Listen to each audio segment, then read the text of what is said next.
починати.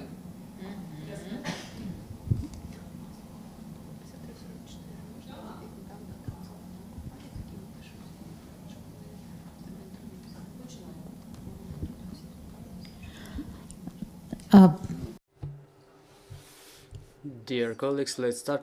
Good morning, everybody who joins us online and in this studio. My name is Ulyana Pcholkina, and today I will be the moderator of our conversation, which will support the topic of rights of people with disabilities and their inclusion in the context of rebuilding Ukraine. Our esteemed guests today, well, I will introduce them as I pass the microphone to them, and I would like the first to be Daria Sydorenko, the Executive Director of NGO The League of the Strong. Good morning to everybody.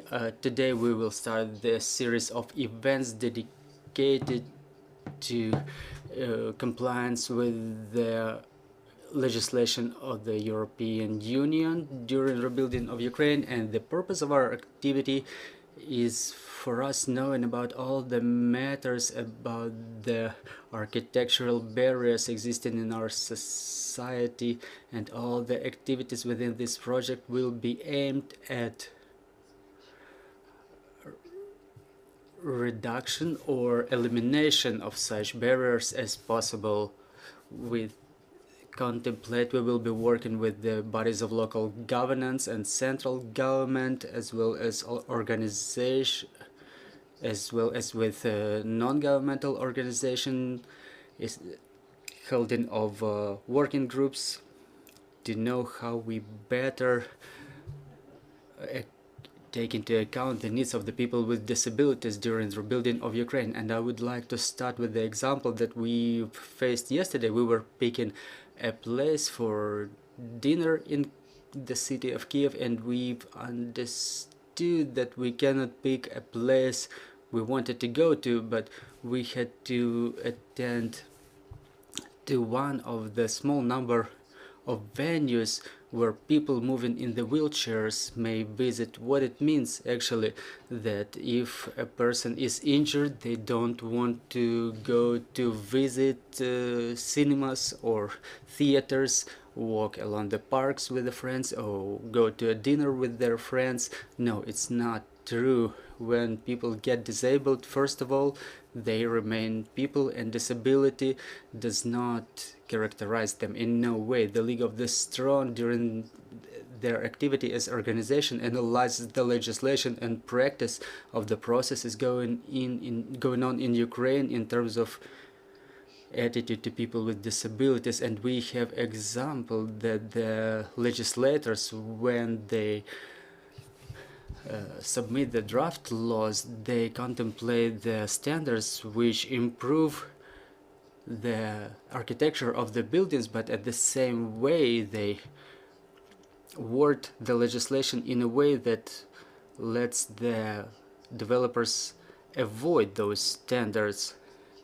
And we also analyzed the model towns. Why did we research that subject? Because during evacuation of people with disabilities, the question of residence is most sensitive, because finding place for people with disabilities is extremely difficult, and model towns are a response to how to temporarily provide a residence for people who flee from the war.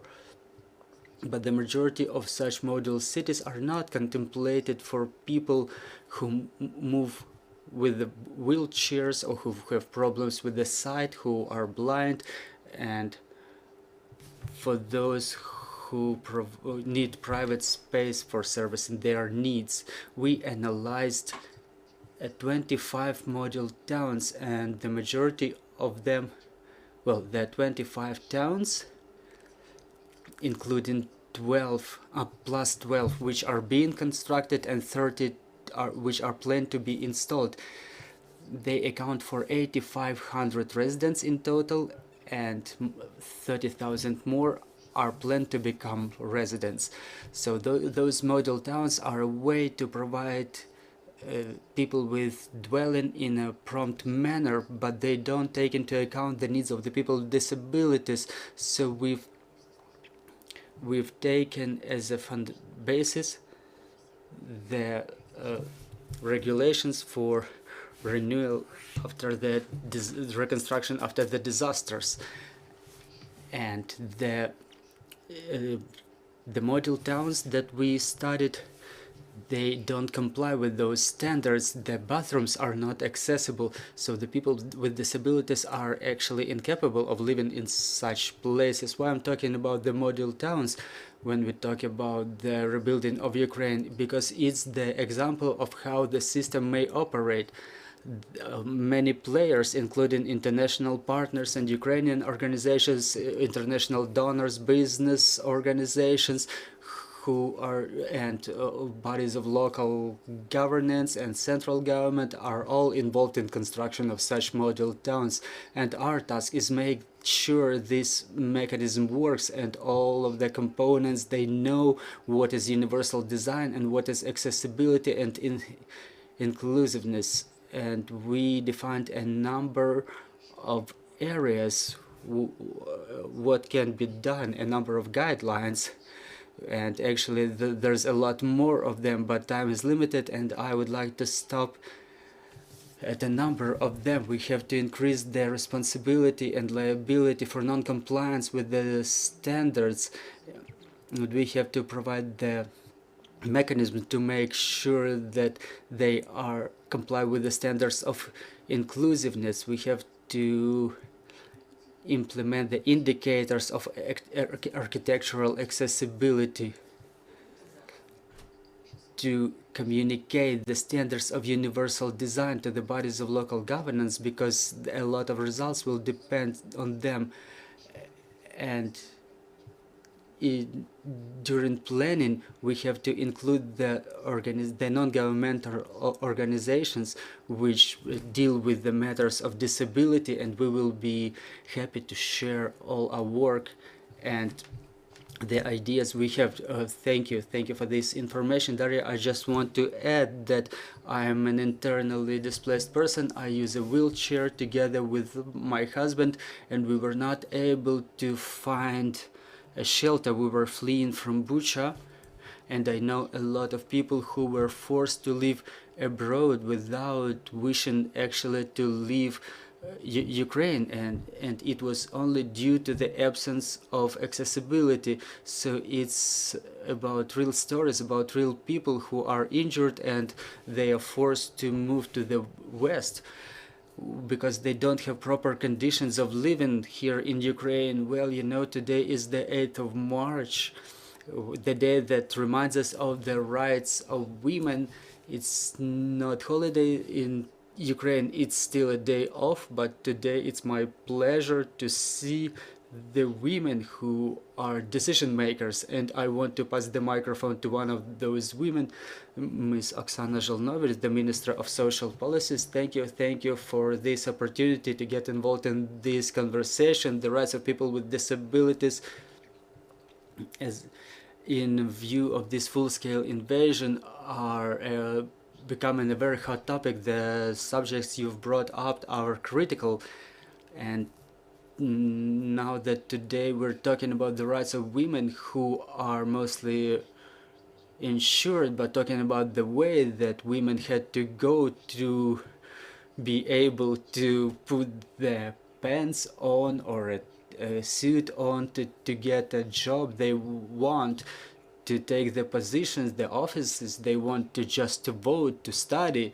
That was a long way of struggle, fights, contradictions, and that was the energies, the strength of the women who never gave up, who were not relying on circumstances, on their destiny, but they were changing the rules. And now when we talk about the rights of people with disabilities, we create the communities that should not rely on the circumstances. They should not stand aside. They should create a community and create a new agenda, so that people with disabilities who sit in a wheelchair could be normal in any restaurant or any public space, so that nobody even thinks about designing a public space without without taking into account the needs of all the people, because any one of us may get disabled to a certain extent at any moment. For example, my knee hurts and I know what it feels like to go up and down the stairs, so designing the spaces available and accessible to everybody, we facilitate the lives for people that we know and maybe for us ourselves in future. So today I would like to mention other aspects of the policies, maybe social policies, not only infrastructure policy, but what we also plan or how we see the removal of barriers in rehabilitation, for example in private rehabilitation, because unfortunately until today treatment and rehabilitation and support with the additional supplies was scattered in time and structure and space. People had to switch from one phase to another through all those circles of hell, and it was terrible. Now we see it in videos, and this is not how it's supposed to be. So in cooperation with the Ministry of Health, we start the project for rehabilitation in the healthcare facilities and work of all those social workers in healthcare facilities, so that people don't have to go through internet, through their friends, through some non-official channels to find proper information they need, but they can obtain that information to the maximum professional extent possible. And for the people who were injured, we should give them the opportunity to get socialized promptly, not like after a year when those people receive everything they need that is contemplated actually by the law, when they can adapt. So the first step is the rapid rehabilitation. It's the #1 priority. I know that many people who are disabled, they take this transformation with caution because they are afraid their rights will be limited. But no, we remember about that, and we will talk with our colleagues and the communities about how to segregate that part of rights. What is social rehabilitation? Because rehabilitation can be difficult. It should be systemic, just like in the system of healthcare we rely on our family doctors because they know the condition of the health of their families, and this is how we should make sure that all those social services provided to the people who are disabled, so they're included in the society to the maximum extent in compliance with the modern challenges that we have now. So I rely too much to big large extent here on non-governmental organizations. They are flexible, they tried a lot in their life, and us as a government, we have to pick up that experience. So our next block that we will be dealing with is development of social services, specifically those social services which are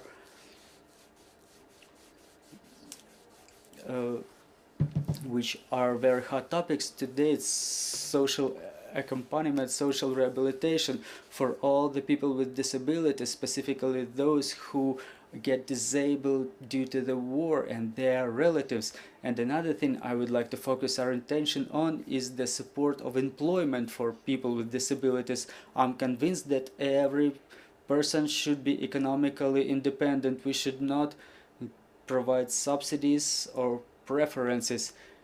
Everyone should be able to make something for themselves to the extent comfortable for their lives, and those people, we should only provide the conditions for them, the inclusive non-barrier access to the workspace, to the jobs, and we support this project of employment for new jobs, and we want to implement the new formats for such support.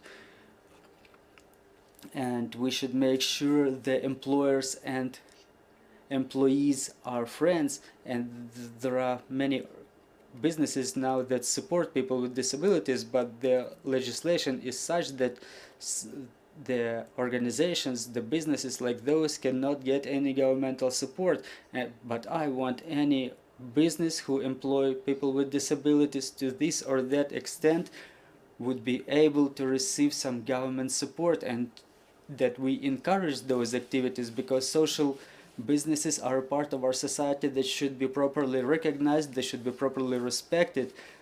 And in my ideal world, any business should have a social component. So this is when we will live comfortably with no barriers, and we will have no this positive discrimination. But we are at the stage where this positive discrimination is absolutely necessary. So we will work on the number of measures which would allow our people with disabilities to get back to the jobs market, not at minimal wage, but with a decent wage, which would correspond to all the professional skills that those people have, which is very important for the general removal of barriers and accessibility and inclusiveness.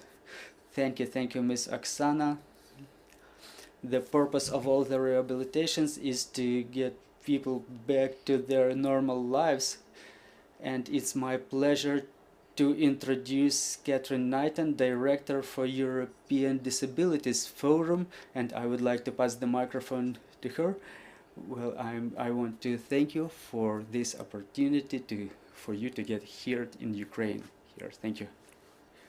And thank you very much to League of Strong for the invitation to be here for this discussion. It's really my honour to be here and to listen to you all and to hear about the current situation in Ukraine. So my organisation, the European Disability Forum, is a network of organisations of persons with disabilities in Europe.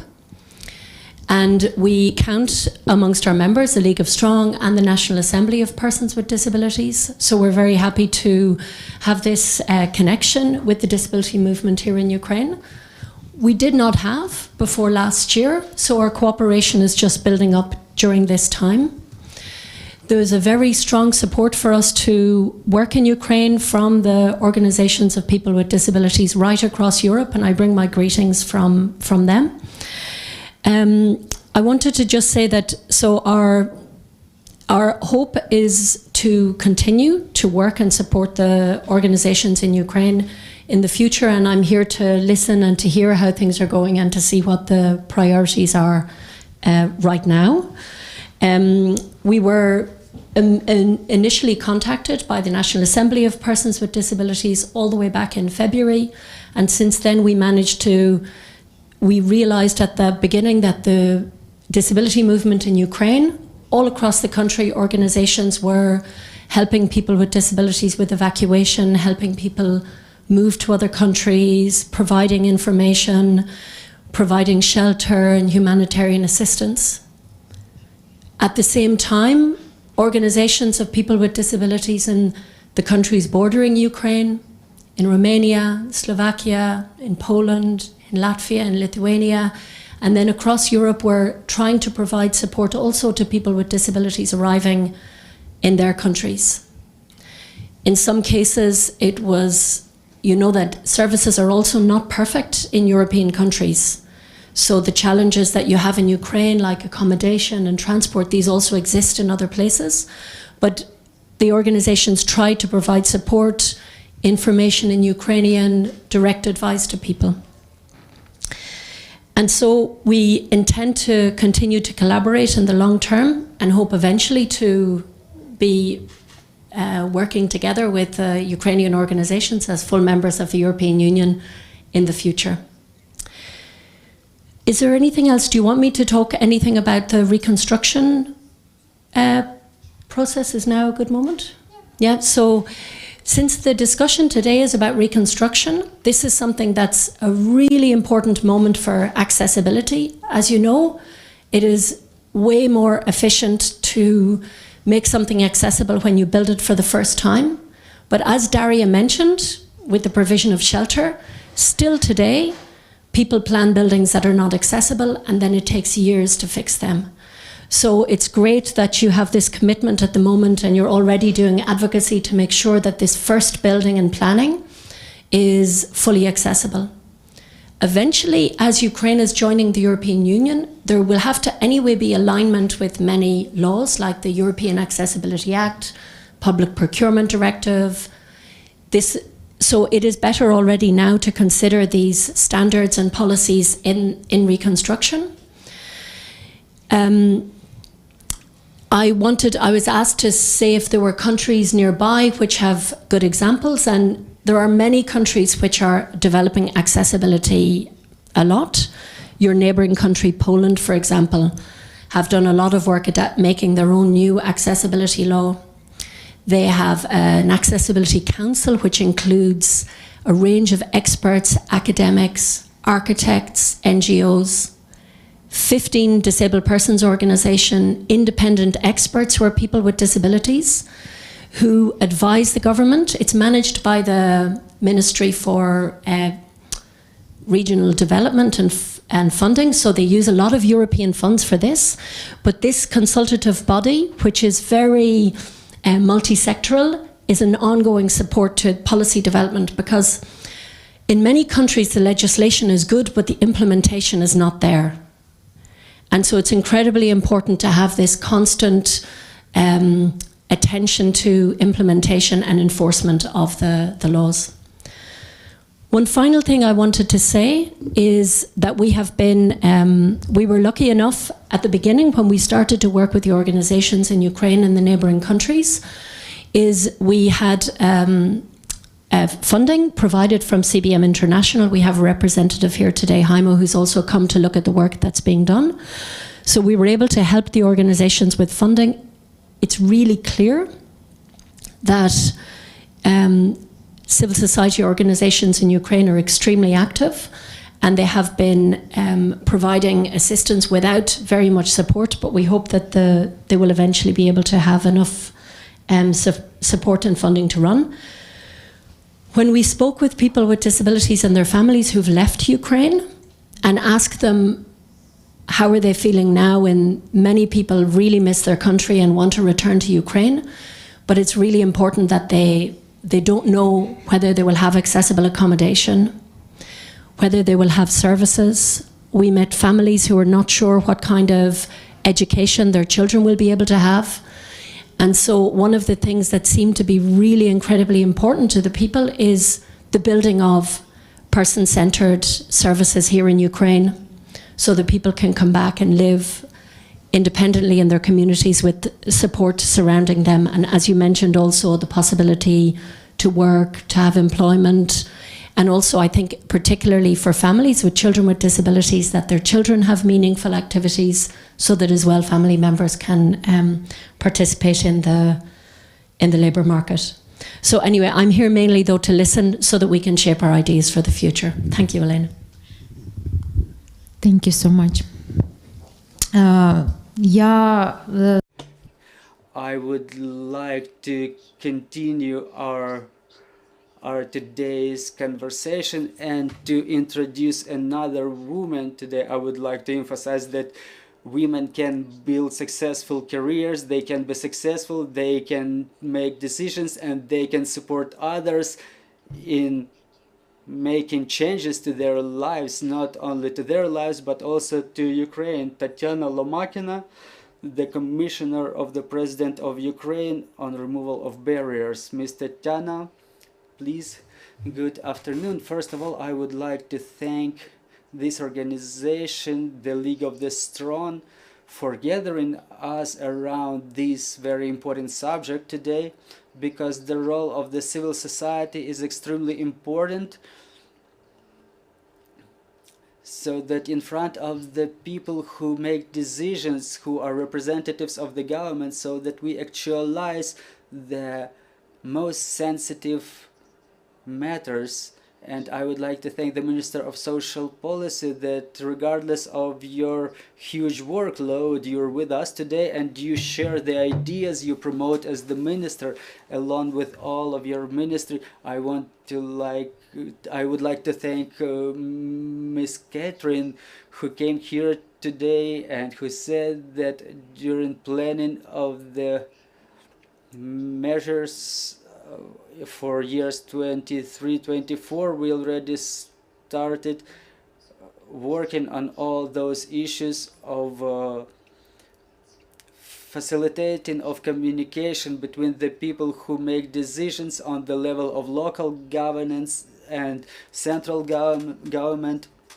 We are able to build all those services together, and thank you for focusing our attention on the European Act for Accessibility. And I want to say that this plan that we were developing in cooperation with civil organizations and bodies of central government and local governances, we set a task for the country to start this movement towards removal of barriers and accessibility of goods and services.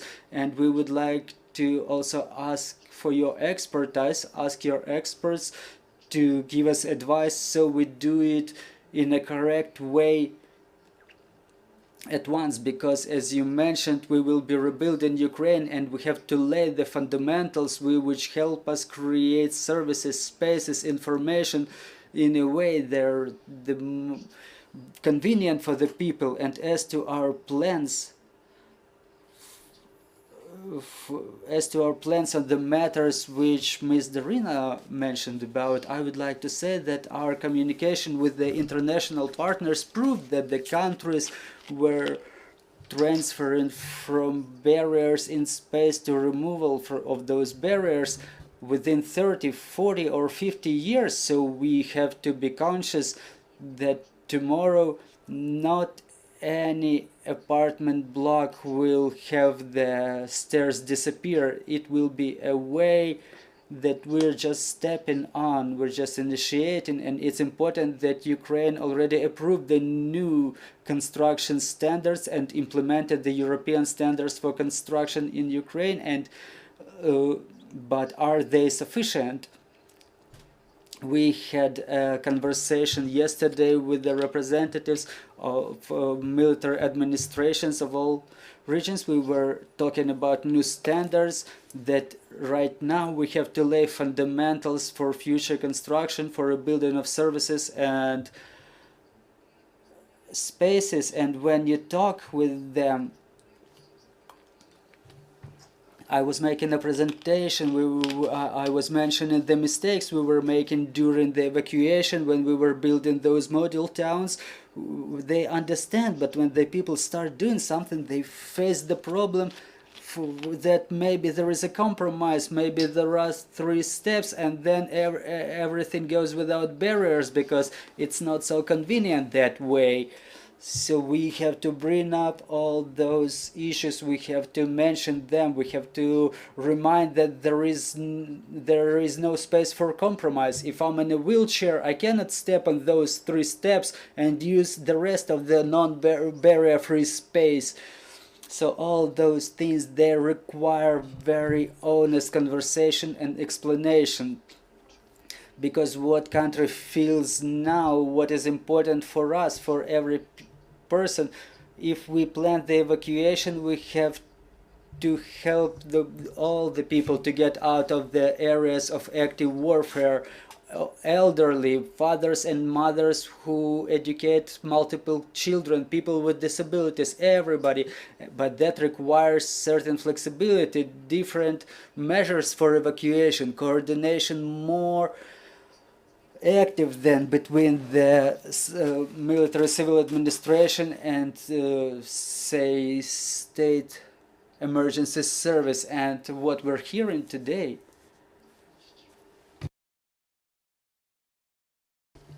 that the situation when those model towns are built with infringement of the accessibility standards is it's the issue we won't be able to solve by ourselves in Ukraine, because we receive a number of those module towns from our international partners, because they arrive to us without accessible showers, accessible bathrooms, accessible passageways. And even if we make them accessible, people will not be able to move inside of those buildings. And this is where we're asking your organization, Catherine, to bring up that subject, because if we're in the middle of Europe, we're facing this terrible war and we're going through all those tribulations, and the European countries supply those model towns to us, it means that they did not take into account those accessibility standards, and our experience should become an experience for all of our Western partners to demonstrate the practice we're having here now. And talking about the rebuilding, I would like to say that together with Ms. Oksana and Mr. Vitaly, we were all present at the Council of Barriers Free Space on the 15th of February, where the Ministry of Infrastructure presented the new resolution of our government within the Cabinet of Ministers. And it was about the fact that everything that will be rebuilt should be rebuilt in compliance with European norms and standards. That's our responsibility already. We have to create services and procure goods so that all people could use them, taking into account the needs for the people with disabilities. And we have information, we have to make produce the information in a way that it can be perceived by everybody, but even by people who have limitations in terms of their perception. And if we have, for example, standards for construction, then for goods, information and services, it's our task to create those standards which would be synchronized with the European standards, to teach everybody to create services and information in a way it's accessible to everybody. It's our huge task, and I think that the non-governmental organizations should play a huge role in that, because people live in communities. At the level of the government, we may introduce the standard, but make it alive on the level of community. We have to communicate with the local councils, local governments, and that's the level we should talk through with everybody and among ourselves. Again, getting back to the experience of other countries, implementation of their reforms. I was asking in Belgium, when they were undertaking a reform on psychological health, they were taking that resolution on the level of central government. They also have decentralization, and I was asking how it worked on the level of local governments, and they said that the main thing is the communication, disclosure of that subject, explanation why it's important, in engagement of people from those communities, so they become the voice of those reforms. And this is when all that important cooperation started. Thank you, thank you. I would like to introduce Vitaly. Thank you for passing the microphone. It's my pleasure to introduce the chairman of the Group for Active Rehabilitation, Vitaly Pchyolkin. Thank you. Thank you for this opportunity to express my opinion, for all the great job that you've done, for that support that allowed us last year to save, honestly, to save a lot of people with disabilities. That's invaluable support that you provided from European Disabilities Forum. Thank you very much. In context of rebuilding, all the important subjects were already mentioned, and they are understood to the state, which was not so understood so well before. But fortunately today the issue of people with disabilities, with limitation of perceptions, they are visible to everybody, and everybody understands that those are the problems that we will live with for years to come, because we see daily that the number of people who get injured due to explosions, the consequences of the war, I mean both military and civil. We know how vile our enemy is. They destroy the civil infrastructure, so the number of such people grows exponentially. And at the same time, I was looking at the statistics of the traffic catastrophes, and the level of injuries is quite high there too. And additionally to all those new challenges we have, there are all challenges that did not disappear. So the main tasks that all of us will have, we want to emphasize that every person in Ukraine should realize their responsibility for how they can go further, because it's not the Minister of Social Policies who provides the services in the coffee shop, it's the owner of the coffee shop. And each of us, we have to understand, we have to take a broad view, because people may come and they may ask why I paid with my health and now I cannot drink a cup of coffee with my wife in this coffee shop. So that's gonna be the question which will become very hot. So in context of removal of barriers, it's control over the compliance with the legislation, improvement of legislation, and raising awareness, because we see that even the designers, the developers, the constructors understanding that what they do it in a professional way, but they don't understand all the specificities of practical application. It's yet another question we have to study. The needs of the people with disabilities, because even us, me and Ulyana, having the same injury, spinal injury, we have different needs. My injury is higher and I have individual needs. I'm dependent on external support. We were checking in the hotel, and for example the bunk, the bed there was 10 centimeters higher than I could get on. So here is where I'm dependent on someone else's support.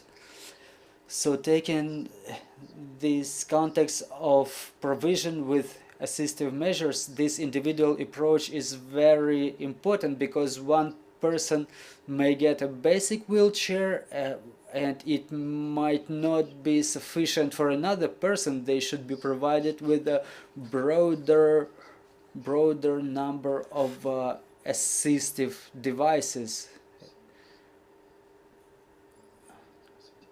Here we're not even talking about the persons with some severe disabilities that the government, the state was considering as those who are immobilized, but a person who is conscious cannot be considered immobilized.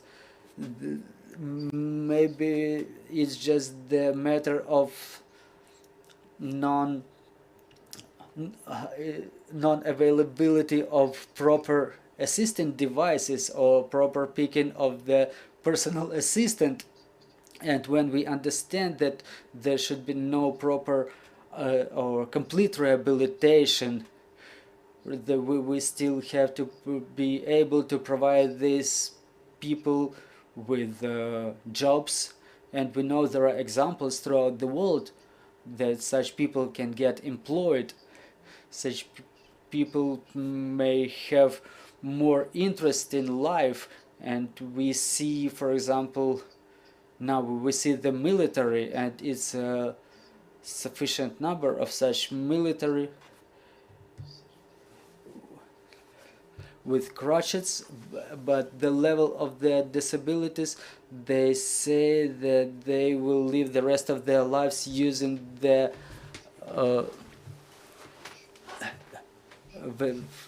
lung ventilation devices.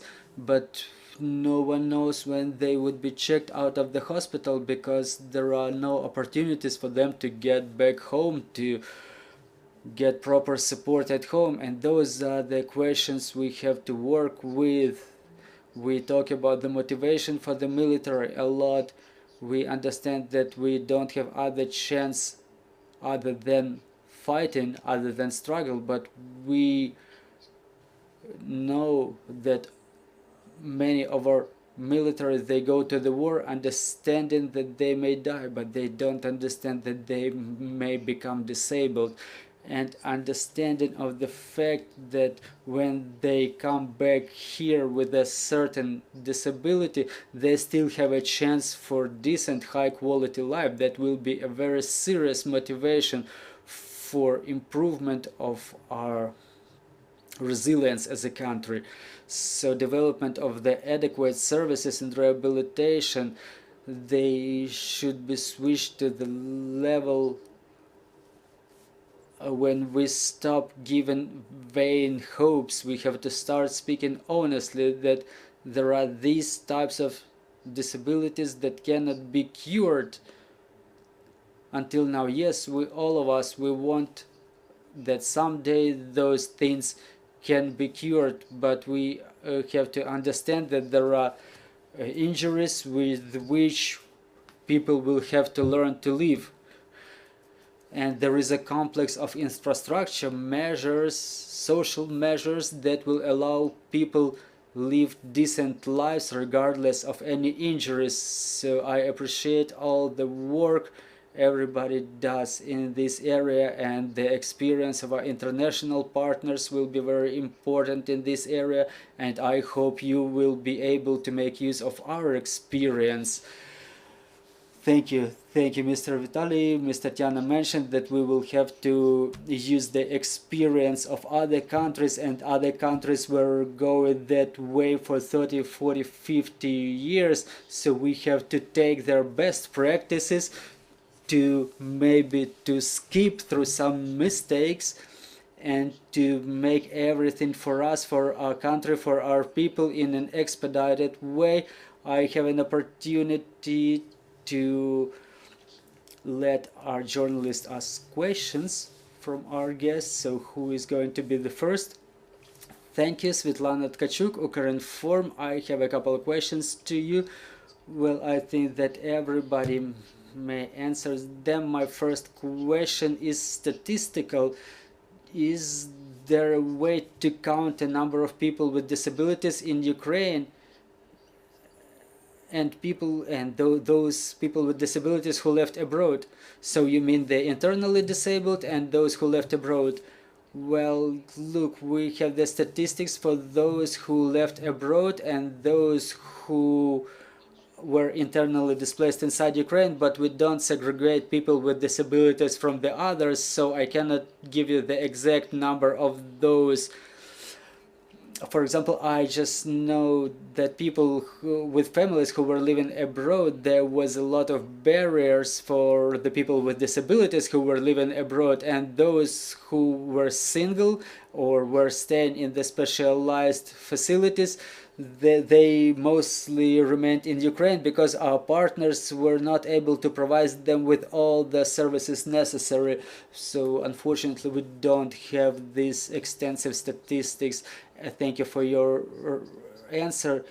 And my question will be related maybe to the speech of Mr. Vitaly. In what way during the rebuilding Ukraine will be able to provide, to ensure the needs of all the people with disabilities? Because like Vitaly mentioned,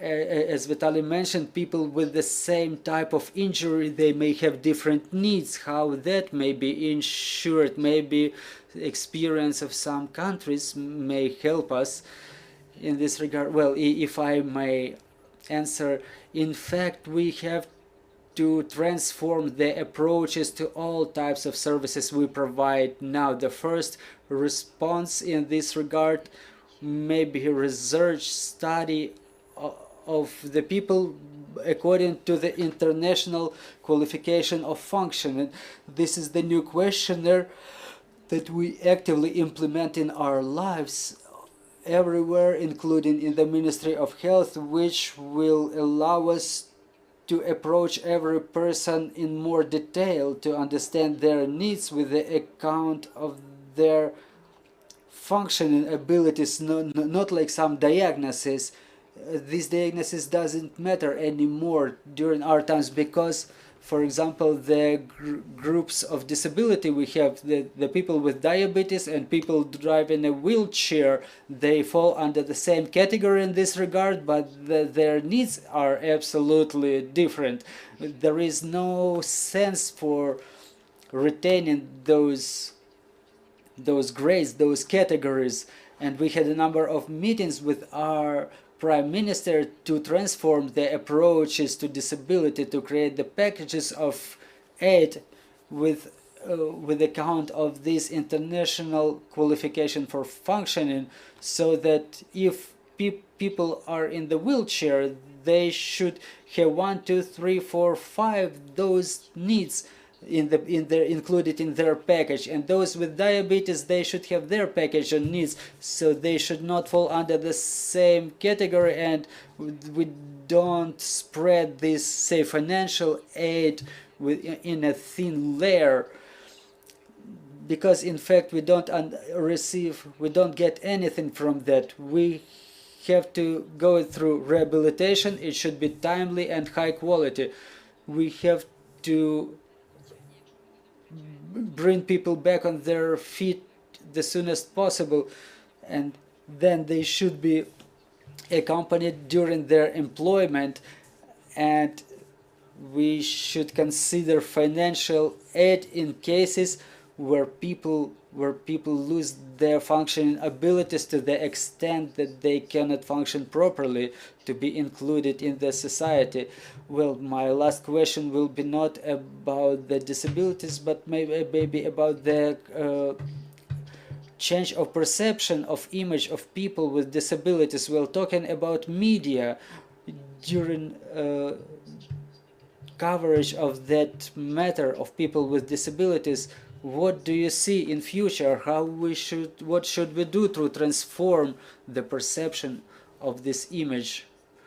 Well, I would like to pass the microphone to Vitaly Pchyolkin. I could have responded if I were a speaker. Thank you for your question.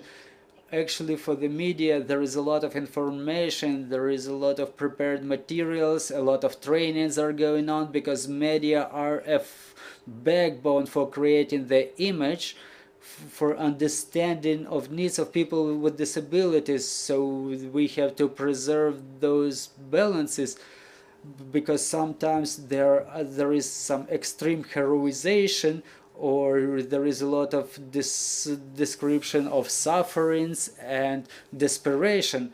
Well, obviously there are factors on both sides, but what we see in the media is black and white, but life is really colorful, and people with disabilities, they have a lot of different things in their lives, and the balanced coverage would be extremely important in creation the proper perception of the image of people with disabilities. Another thing is that media, in their aspiration to support the military, for example, they try to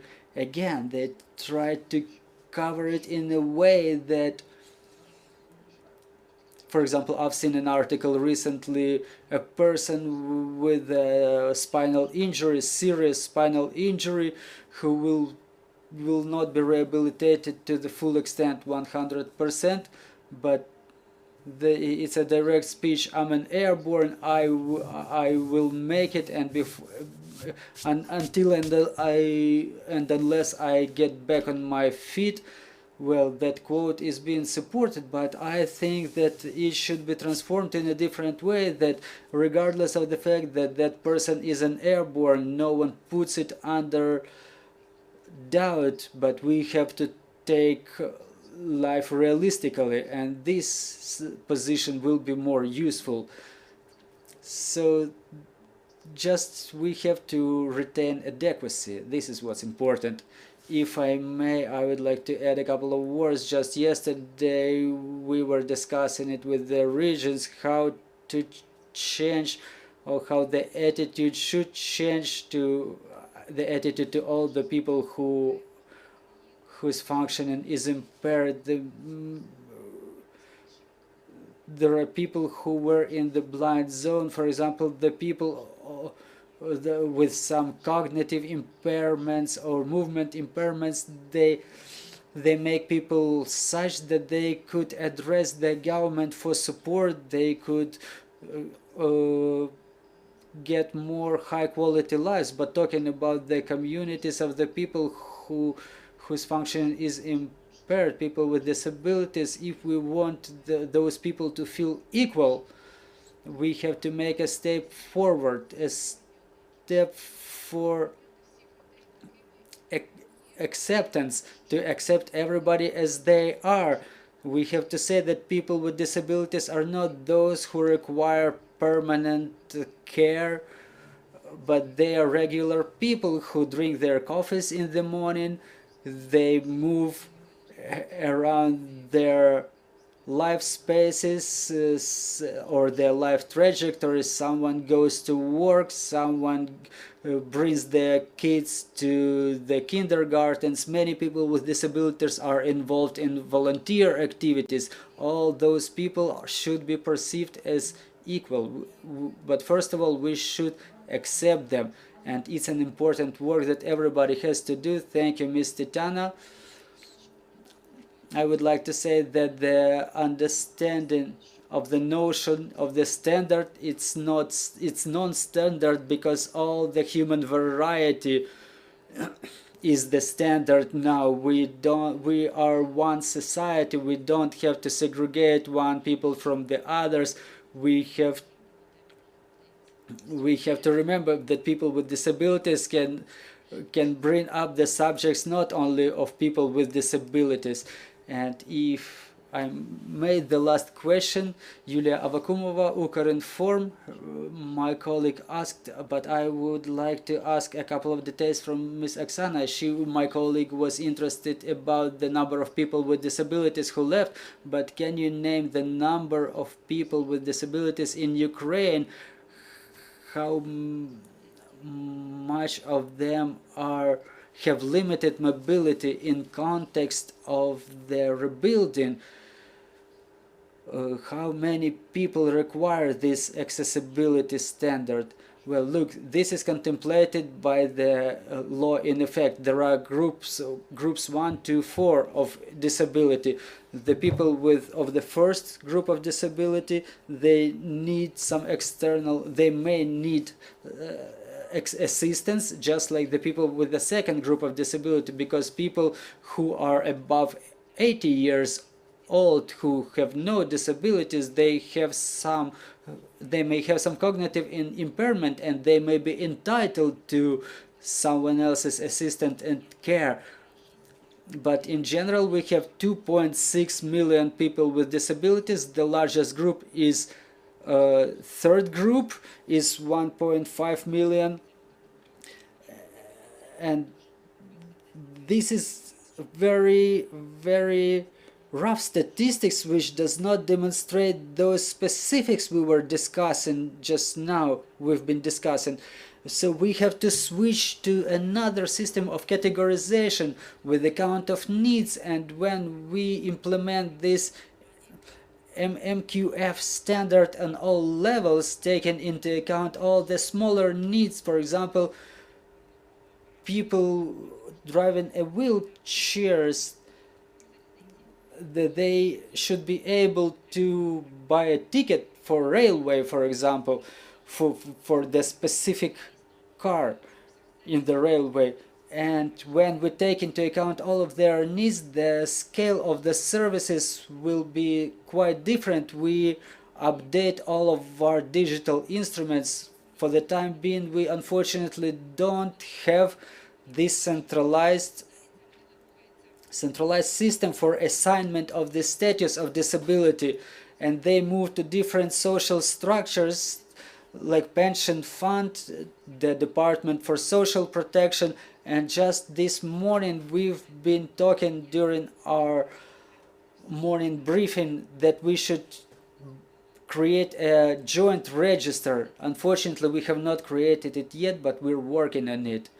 And just a small comment, those communities which started with the aspiration to respond to those needs, they understood that it improved the life of all the members of that community, because everybody feels it more comfortable. But if we're talking about the demand is much broader than for the people with disabilities. But if we respond to those needs, we will make our world better.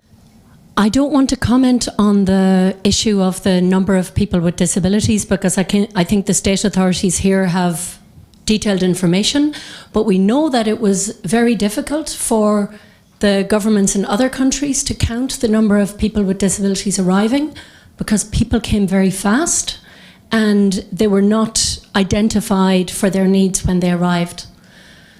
But I want to comment on one issue related to reconstruction. If you have 2 million or 2.7 million people with disabilities in Ukraine, the full population of Ukraine will benefit from an accessible reconstruction. So I think that in all of our cities that have developed accessibility, we can thank disability activists that our cities become easier to live in. When the museum is accessible, the school is accessible, the coffee shop is accessible. It's done sometimes to make it accessible for people with disabilities, but you see older people, people with a pushchair and children, people carrying heavy shopping or luggage at the airport.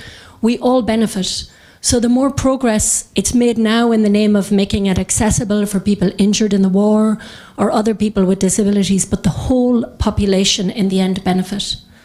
Many companies that made an accessible website for buying shopping, afterwards they only use the accessible website because everyone finds it easier to use. The language is simpler, the clicks are less. We have the experience of public consultation, where one is made for the general population and one is made as the accessible consultation for people with disabilities. Everyone uses the accessible one because it's made in a more user-friendly way, which benefits everyone. So even if the number of people might feel small sometimes, everyone will benefit. Thanks. Дякую, Дар'я. І Thank you, Daria, and let's proceed to our next step. I'm giving just a small comment. Everybody already understood that when we talk about our project Rebuild Ukraine Inclusion, first of all, it's about infrastructural and architectural accessibility, but it doesn't end there, because to provide the proper way of life for the people with disabilities, people who live with disabilities for a long time, they should be provided with rehabilitation services, social services, and we have to make sure that their disability doesn't influence on their employment. So within our project we said that people with disabilities can live in Ukraine on par with other people who don't have disabilities. Thank you. And of course we have to identify what's needed for every single person.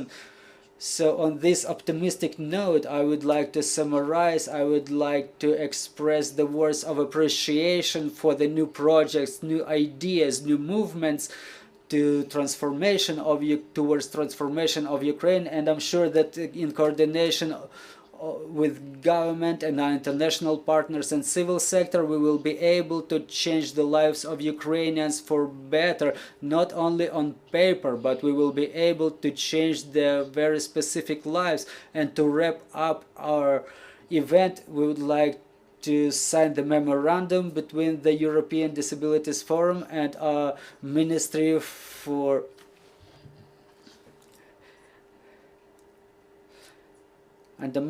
Social Policies. So please bring the table so Ms. Oksana and Ms. Catherine can sign the memorandum. Well, just like I mentioned in the beginning, we want to take the best practices existing in the world, in Ukraine, to make the way around this long way that many countries have had to go through, so that we can implement the best European norms and standards in view of our European integration.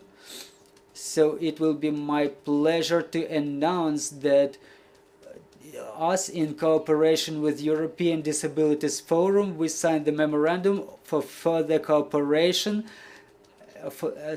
and they support our legislative initiatives, our projects. We will receive from them all the technical and legislative support that will allow us to become more accessible, more inclusive, and to ensure the rights of all of our citizens in a proper way. I wanted to prepare a spot for signing memorandum for you.